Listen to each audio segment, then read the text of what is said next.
Ang nararamdaman nyo, isang linggo, masakit yung leg nyo, yan, stiff neck yan. Pero pag nag-iisang buwan na, aha, tabingi ka na, tumatabingi. Sakit talaga pagka ginagalan ko, masakit talaga ito. Kailan pa ba yan? Isang linggo na eh, kasi dalawang beses ko na pinahilot to eh. Hindi pa rin mawala-wala. Wala eh. Baka naipita na. Kaya pagka natutulog rin ako, pagka oras na makahiga ako mga 5 minuto, hirap na ako makatayo. May kirot na to, sumbong kamay ko. Kirot. Discompression, cervical discompression kasi ang stiff neck kasi hanggang dito lang. Yan. Pero pagka nangingirot na siya, nagraradiate na sa kamay, ibig sabihin yan, yung nervous system kasi natin, kung makikita nyo, yung leeg natin konektado to. So ibig sabihin may pinch nerve siya sa cervical. Kaya nagraradiate na yan dyan. Hindi na ordinaryo nga yan. Hindi na ordinaryo ano yan. Tawag to, stiff neck. Pero anong ginawa mo? Bakit nagkaganyan ka? Pagka gising ko lang boss eh. Pagkagising mo? Pero 1 week pa yung may tuturing. Isang linggo pa lang? Isang linggo. Isang linggo pa lang? Pero ang sagot dyan, alam mo?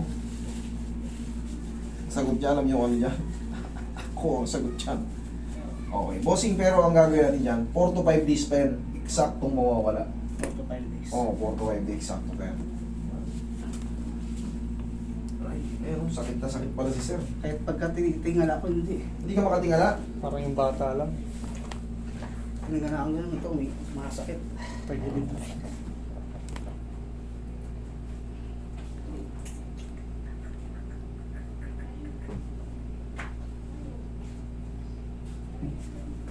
Kailangan muna natin ang ano. Kaya pala gumaganon si sir eh. Sakit Yung muyo ko ng pag ano eh. Nakayuko lang lagi. Hindi makatingala. So, ganyan ka na habang buhay. Relax lang ka tayo.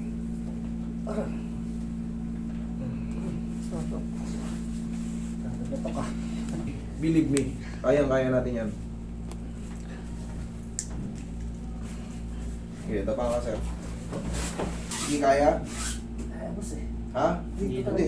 Huwag kang ano, huwag kang tumihaya. Tihaya ka. Ay, huwag kang tumaba. Tihaya. Tihaya. Katukod yung ulo. Tihaya. Tukod yung bato. Katukod yung kanan.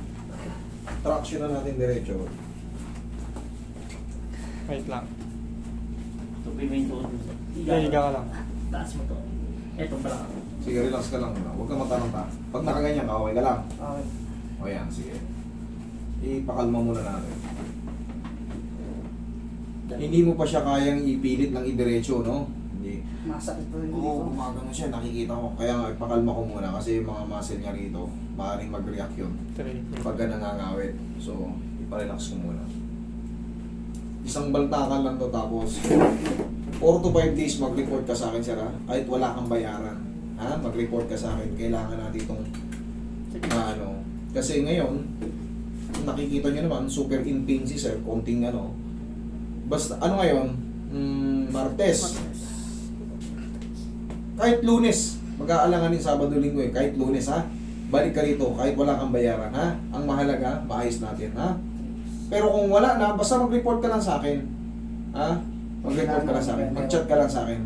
Kasi ito, bossing, hindi na to ordinaryong ano. Namamanhid na yung kamay niya eh. Nakakita mo, ang ano kasi, ang tinatawag na stiff neck, naigaganon pa pero masakit. Pero pagka nakakaramdam ka na ng ground, ibig sabihin yung blood circulation mo napipigil na. Relax na sir. Inhale, exhale. Mabilis lang to. Huwag mo labanan. Isang mabilisan na to. Inhale. Exhale. Thank you. Diyan ka lang. Oh, pupunta tayo. Ako lang. Yan. Sige. Higa. Higa ka lang. Yan. Diyan ka lang muna. Ay, tumunog. Isa yan sa mga ano.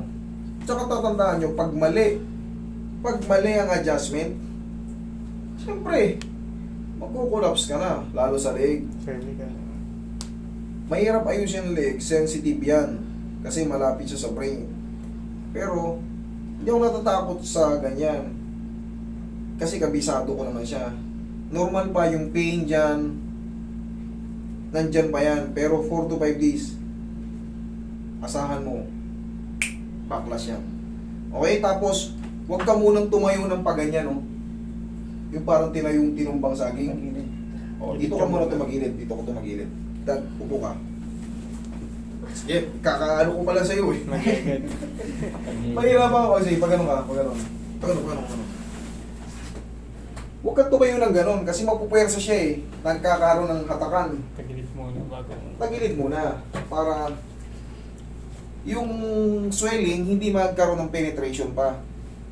Yung bata nakaganon, yung iyak ng iyak. Yung iyak na Meron, yun na naman, si ano na naman. Hindi ko lang ipinopose eh. Dumiretso na yung ano niya, sinabi ng magulang. Hindi ko lang ipinopose kasi meron kasing yung nanay mukhang magrereklamo ron kay kamote. May mga sulat doon eh. Hindi ko lang ipinost. Pero syempre, labas na ako ron. Kasi yung sinabi nung ano, coming from the doctor. Ewan ko lang kung doktor talaga ng ano yun. PT yun eh. Pero hindi ganun ang salita ng ano. Kita nyo naman, tinawag niya ng kung ano-ano yung magulang ng bata. Pero syempre, nasa akin yung buong video nun. Tanungin nyo, nasa akin yung buong video siya, inedit niya eh. Nasa akin yung buong video nun. Magulang talaga ang may decide. Kasi, nakita nyo naman yung title, mismo tatlong hospital ng pinagpuntahan tapos ilang ganito na rin sa akin. Hindi madali-dali. 2 buwan na, ganun yung bata, nasasaktan. Nakita nyo naman. Siyempre, may nagturo sa kanilang PT sa akin. PT rin ang nag-request. Ngayon, naayos ko yung bata, papupuntahin ko siya siguro sa Friday. Yung lambas na yun, bahala ka sa'yo, bahala ka sa sarili mo. Bossing, for the meantime, wag mo lang muna siyang ipilit-pilit, ipahinga mo lang muna siya. Tapos, pag matutulog ka, ang unan mo, kasama to. Kasama yung likod mo. Ha? Kasama yung likod mo, hindi ito lang. Ganito, oh. Yan, oh. Ito yung siguro, kunyari, ito na yung pader nyo eh. Oh, anong pakaramdam? Komportable siya. Tandaan mo, kasama yung strong back nyo. Tapos pagtatayo ka, sige, tukod mo na ito ngayon. Gilid ka Yan. Yan ang tamang pagtayo. Oh, mas bearable siya. Idol, antay lang tayo ng 4 to 5 days ha, kasi medyo naging severe ka na. Gaya nga ng sabi ko, kahit wala kang bayarin sa akin sa susunod, walang problema. Ang mahalaga, itong mga ganitong severe case, gusto ko makita ko kayong maayos. Okay? Bossing, abangan lang kita ha. Thank you. Salamat.